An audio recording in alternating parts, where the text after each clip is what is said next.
안녕하세요, 반갑습니다. 푸우작가입니다. 오늘은 피지테크의 두 가지 꿀템 가지고 왔는데요. 캐리어와 백팩으로 모두 사용할 수 있는 롤러 카메라 백팩과 혹한의 추위도 견딜 수 있는 발열 장갑 마스터 글러브입니다. 자, 먼저 롤러 카메라 백팩인데요. 저도 꽤 여러가지 카메라 가방들을 사용해 왔지만 최근에는 거의 이 녀석만 쓰고 있어요. 근 몇 년간 사용한 가방 중에 가장 마음에 듭니다. 어떤 점들이 마음에 들었는지 지금부터 말씀드리겠습니다.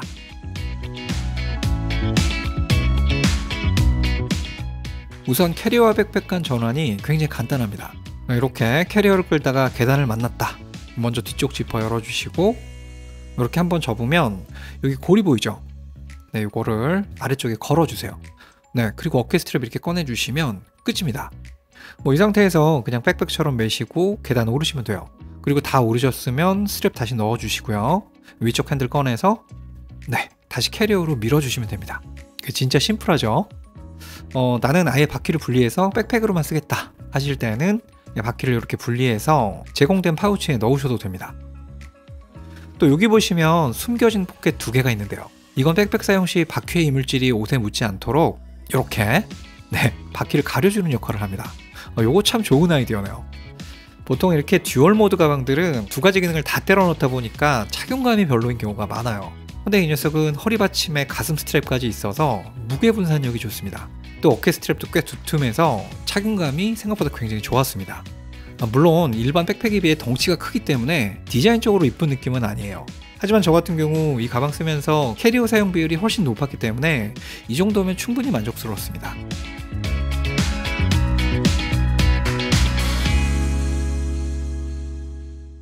가방의 기본 용량은 30리터입니다. 여기에 전면 포켓을 확장해주면 총 40리터까지 수납이 가능해요. 이 숨어있는 공간의 활용도가 꽤 좋은데요. 짐벌이나 여분의 옷, 이런 슬리퍼도 들어가고요. 안쪽에 지퍼 포켓이 따로 있어서 여러가지 물품을 다용도로 수납할 수 있습니다.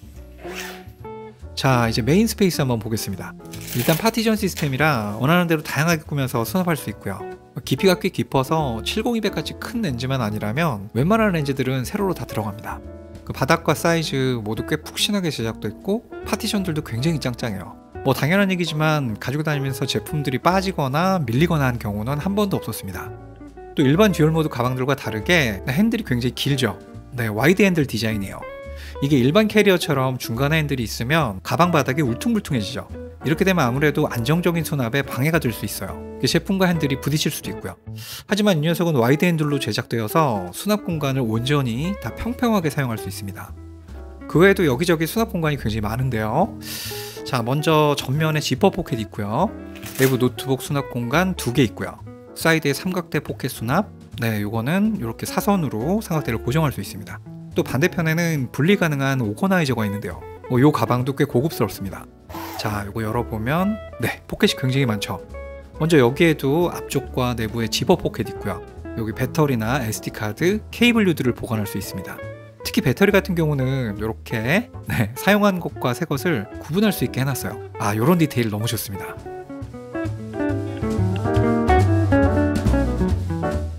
보통 카메라용 캐리어들은 바퀴가 2개인 경우가 많은데요. 이럴 경우 조금만 길이 안 좋아도 부드럽게 굴러가질 않습니다. 아무래도 활용을 많이 써야 돼요. 하지만 이 녀석은 꽤나 부드럽게 움직이는 4개의 바퀴를 달고 있어요. 덕분에 아주 작은 힘으로도 잘 굴러갑니다. 또 방향 전환 시에도 편하게 바꿀 수 있고요. 외부 마감은 PU 코팅 처리로 웬만한 스크래치들은 막아주고요. 지퍼도 싸구려가 아닌 YKK 지퍼입니다. 특히 메인 지퍼는 네, 이렇게 겹쳐주면 별도의 점수로 잠글 수 있게 해놨어요. 아무래도 좀 더 안전하게 사용할 수 있겠죠. 그리고 상단에 또 하나의 삼각대나 또 외부 장비들을 고정할 수 있는 스트랩이 따로 제공됩니다. 마지막으로 우천시를 대비한 레인 커버도 물론 있습니다.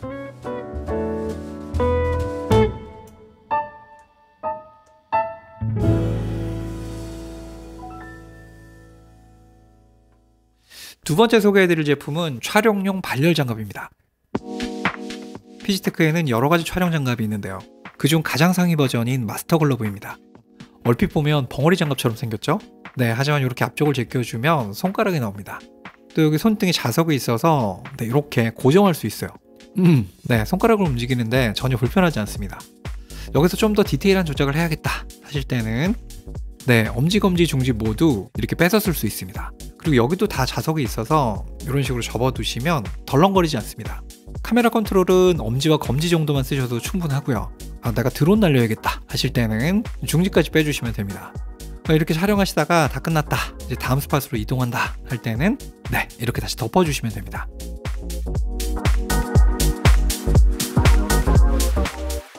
이 마스터 글러브의 가장 큰 특징은 배터리를 이용한 열선 발열입니다. 진짜 추운 겨울에는 아무리 장갑을 껴도 처음에만 따뜻해요. 이게 시간이 지날수록 손끝부터 서서히 냉기가 올라옵니다. 하지만 이 장갑은 배터리를 이용해 온도를 유지하기 때문에 진짜 혹한의 추위에도 손만은 따뜻합니다. 자, 장갑 안쪽 보시면 이렇게 각각 4000mAh의 보조 배터리가 들어있어요. 자, 이렇게 USB-C 케이블 연결하시고 장갑 끼고 마치 전기장판처럼 손 전체를 따뜻하게 해줍니다. 자, 장갑 위쪽 빨간 버튼을 3초간 꾹 누르시면 네, 전원 들어오고요. 이 버튼을 한 번씩 짧게 누르면 네, 3단계로 조절할 수 있습니다. 일반적인 발열 장갑은 손등 정도만 열선 처리가 되어 있는데요. 이 마스터 글러브는 손가락 끝까지 열선 처리가 되어 있어서 꽤 긴 시간 야외에 있어도 손은 계속 따뜻했습니다. 물론 다른 곳이 좀 추웠지만요. 제가 테스트했을 때 1단계만 해도 꽤 따뜻했고요. 외부 온도에 따라 다르겠지만 배터리 풀충 시 3-4시간 정도는 버텨주는 것 같습니다. 이거 뭐 산악 촬영이나 혹한 촬영 이외에도 오토바이나 전기 자전거 타시는 분들께도 아주 좋을 것 같아요. 라이딩 하다 보면 손이 장난 아니게 시리거든요. 원단은 레벨 4 방수 원단이고요. 보시는 것처럼 엄지, 검지, 중지는 전도성 처리가 되어 있어서 LCD나 핸드폰 조작도 가능합니다. 다만 손가락이 꽤 굵어져서 디테일한 조작은 이런 식으로 벗고 하시는 게 좋습니다. 또 손등에 작은 지퍼 포켓이 있어서 열쇠나 펑션 툴 같은 거 넣어두시면 편리합니다. 전체적으로 굉장히 푹신하고 따뜻한 디자인이라 가벼운 추위에는 열선 없이도 충분히 따뜻해요. 정말 다른 데는 추워도 손만은 정말 땀차게 덥더라고요. 전부 마음에 드는데 이 녀석이 가진 가장 큰 단점은 가격입니다. 129.95달러, 이거 130달러죠. 이거 아마 우리나라에서 구입하면 20만원이 넘어갈 듯 한데요. 그마저도 요즘 수입이 원활하지 않은지 사이트에서 찾기가 되게 힘들더라고요. 솔직히 가격 빼고 디자인이나 기능 면에서는 흠잡을 데가 없는 녀석입니다. 내가 혹한의 겨울에 설악산 촬영을 해야 된다, 또는 야외 촬영이 많다, 아니면 오토바이를 탄다 하실 때는 한번 투자해서 장만해 두시는 것도 좋을 듯 합니다. 오늘의 영상은 여기까지고요. 전 다음 영상으로 찾아뵙겠습니다. 부호작가 물러갑니다. 푸바!